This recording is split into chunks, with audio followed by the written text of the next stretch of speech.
ఎట్టి పరిస్థితుల్లో 9 రోజులు మాత్రమే చేయాలి వినాయక చవితి. 11 రోజులు చేస్తాం, 13 రోజులు చేస్తాం అంటే కుదరదు ఈ సంవత్సరం. ఎందుకంటే గ్రహణం వస్తుంది. ఎవరో చెప్పారు, మేము పూర్వకాలం నుంచి ఇలాగే చేస్తున్నాం, ఈ పద్ధతిగా చేస్తామంటే కుదరదు. ఈ సంవత్సరం ఖచ్చితంగా 9 రోజులే చేయాలి. 9 రోజుల మించి ఒక్క రోజు కూడా ఉంచుకోవడానికి పనికిరాదు. ఎందుకంటే గ్రహణం వస్తుంది. చాలా మంది మేధావులు తెలిసి తెలియని మిణిమిణి జ్ఞానంతో ఎలా పడితే అలాగా మళ్ళీ పాత రోజుల్లాగా 21 రోజులు పెడదాం, గణపతి మండపాన్ని ఆ రోజు తాత్కాలికంగా మూసేద్దాం అని చెప్తున్నారు. అలాంటివేవి నమ్మకండి. అలాంటివన్నీ చేస్తే అశాస్త్రీయ పని వల్ల చాలా ఇబ్బందులు పడతారు. ఎన్నో వేదాంగాలను అభ్యసించి ఎంతో స్టడీ చేసి చెప్తున్న విషయము. ఏదో ఛానల్లో ఇంటర్వ్యూ కోసమో లేదో వ్యూస్ కోసమో చెప్తున్న విషయం కాదు. ప్రజలు అప్రమత్తంగా ఉండాలి ఈ విషయంలో.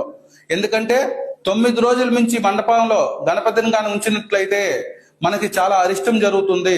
ఆ గ్రహణ శూల తగిలిందంటే మనందరికీ కూడా చాలా పాపం సంభవిస్తుంది. జాగ్రత్త.